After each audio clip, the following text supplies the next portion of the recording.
आगामी 27 जनवरी को इंदौर के समीप महू संविधान के निर्माता बाबा साहेब अम्बेडकर की जन्मस्थली पर कांग्रेस का एक बड़ा आयोजन होने वाला है। वही आयोजन को लेकर कांग्रेस विधायक और मध्य प्रदेश युवा कांग्रेस के पूर्व अध्यक्ष डॉक्टर विक्रांत भूरिया ने पत्रकारों से चर्चा की, जिसमें उन्होंने जय बापू जय भीम जय संविधान अभियान का समापन महू में होगा, जिसके तहत होने वाले कार्यक्रमों की जानकारी दी। आपको बता दें कि विशाल संविधान रैली में कांग्रेस के राष्ट्रीय अध्यक्ष मल्लिकार्जुन खड़गे, लोकसभा में नेता प्रतिपक्ष राहुल गांधी, कांग्रेस महासचिव प्रियंका गांधी सहित कई राष्ट्रीय और प्रदेश के नेता शामिल होंगे। साथ ही आयोजन को लेकर बीजेपी पर निशाना साधते हुए भूरिया ने कहा कि जिस तरह से बीजेपी अंबेडकर का नाम लेकर जो दुष्प्रचार कर रही है, उसी के विरोध में उनके खिलाफ हुंकार भरने का काम 27 जनवरी को किया जाएगा। वहीं भाजपा सरकार पर निशाना साधते हुए कहा है कि प्रदेश में सुरक्षा नहीं है और यह बीजेपी के मुंह पर एक तमाचा है। इस दौरान शहर अध्यक्ष सुरजीत सिंह चड्ढा सहित अन्य पदाधिकारी पत्रकार वार्ता में शामिल हुए। मैं इंदौर आता हूं तो कहीं ना कहीं एक अपनापन लगता है, क्योंकि जो भी आज हम सब लोग हैं उसमें इंदौर का बहुत बड़ा योगदान है। साथियों, ये जो लड़ाई है जय बापू जय भीम जय संविधान, ये एक विचारधारा की लड़ाई है। कौन सी विचारधारा? जब हम आजादी की लड़ाई लड़ रहे थे, एक तरफ वो विचारधारा थी जिसने अंग्रेजों से हाथ मिला लिया, जो अंग्रेजों की मदद कर रही थी, जो अंग्रेजों की मुखबिरी कर रही थी, जो माफीनामा लिख लिख कर दे रही थी, और जो भारत छोड़ो आंदोलन है उसका विरोध कर रही थी। यह विचारधारा थी गोडसे की विचारधारा, आरएसएस की विचारधारा। और एक तरफ गांधी की विचारधारा थी जो देश को एकजुट करने के लिए संघर्ष कर रही थी, लड़ाई लड़ रही थी, भाईचारा बचाने की लड़ाई लड़ रही थी। और इन दो विचारधाराओं की लड़ाई आज तक चल रही है, और उसी लड़ाई के लिए, उस लड़ाई का संघर्ष आज भी हम लोग पूरी ताकत से, कांग्रेस पार्टी पूरे दमखम से कर रही है।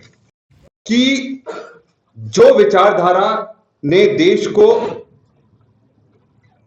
आजाद होते ही राष्ट्रपिता यानी बापू की हत्या करवा दी, बाबा साहब यानी भीमराव अंबेडकर जी के पुतले जलाए, संविधान की प्रतियां जलाई, ऐसे निंदनीय कृत्य करने के बाद भी वो लोग आज सीना तान कर ये बताने की कोशिश कर रहे हैं कि वो इस देश की सेवा कर रहे हैं। यात्राएं निकालकर ये बताने की कोशिश कर रहे हैं भाजपा के लोग कि वो संविधान का सम्मान करते हैं। आरएसएस ये बताने की कोशिश करती है कि संविधान की रक्षा करती है, पर हकीकत में ये लोग पूरी ताकत से धीरे धीरे लोकतंत्र को और संविधान को खत्म करते जा रहे हैं।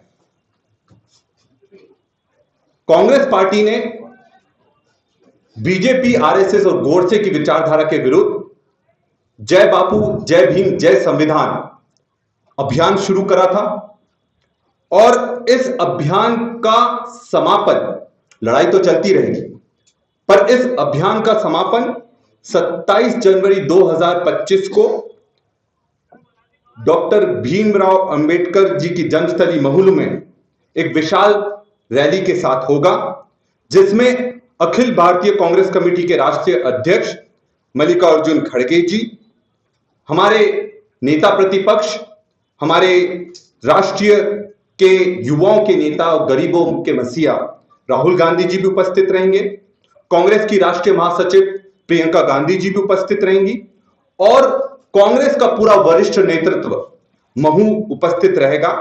और इस बड़े जन सैलाब के लिए जबरदस्त तैयारियां चल रही हैं, और पूरे प्रदेश से लाखों की तादाद में कार्यकर्ता महू 27 तारीख को पहुंचेंगे। और विशेषकर हमारे मालवा निमाड़ से सबसे ज्यादा लोग कार्यकर्ताओं के साथ में, युवाओं के साथ में हम 27 तारीख को महू पहुंचेंगे, और एक जबरदस्त जन सैलाब आपको वहां देखने को मिलेगा। हमारा अधिकार और इस देश में जो स्वतंत्रता हमें मिली है उसको सुनिश्चित करता है, और जो संविधान को समाप्त करना चाहते हैं ये लोग, ये आरक्षण को खत्म करना चाहते हैं। ये निजीकरण के माध्यम से आदिवासियों और दलितों की जो नौकरियां हैं उनको समाप्त करना चाहते हैं। और अभी सबसे बड़ा उदाहरण मैं देना चाहूंगा कि युवाओं की कितनी बुरी हालत है इस मध्य प्रदेश में। एमपीपीएससी का एक जबरदस्त आंदोलन हमने इंदौर में देखा, जो सिर्फ इंदौर में नहीं पूरे देश में हर मीडिया चैनल के माध्यम से चलाया गया। पत्रकारों ने पूरी ताकत से उस आंदोलन को घर घर तक पहुंचाने का काम करा। 4 दिन तक हमारे साथी ठंड में आंदोलन करते रहे और ये राजनीतिक आंदोलन नहीं था, ये युवाओं का आंदोलन था। पर सरकार ने क्या करा? सरकार ने उन लोगों के साथ उनको विश्वास में लिया, आंदोलन को खत्म करवाया गया, उनको मुख्यमंत्री जी से मिलवाया गया, फिर उनको जेल पहुंचाया गया। जेल पहुंचाने के बाद उनके साथ जो विश्वासघात हुआ है, जो वादा खिलाफी हुआ है, क्या इसका जवाब मुख्यमंत्री जी और भाजपा की सरकार देंगे? और उल्टा जो लोग उनकी लड़ाई एमपीपीएससी के बच्चों की लड़ाई जो लड़ रहे थे, उनको डराने के लिए उनका क्रिमिनल रिकॉर्ड तैयार कराया जा रहा है। यह साबित करा जा रहा है कि जो रंजीत और राधे जाट जिनको जेल में बंद करा गया था वो क्रिमिनल। मतलब यह कोशिश करी जा रही है कि अगली बार युवाओं की लड़ाई कोई नहीं लड़े, और कोई भी लड़ना चाहेगा तो उसके खिलाफ गलत एफआईआर कर उसको क्रिमिनल बनाकर साबित कर ये जेल में बंद करने का काम करेंगे। यहीं मैं अपनी बात खत्म नहीं करता हूं, मैं आपके सामने कुछ तथ्य भी रखना चाह रहा हूं कि जो कॉम्पिटिटिव एग्जाम्स है, मतलब सिर्फ एमपीपीएससी तो एक हिस्सा है। प्योर श्योर दूध और घी, माँ के प्यार सा, मिलावट से दूर, भरोसे से भरपूर, प्योर भी श्योर भी।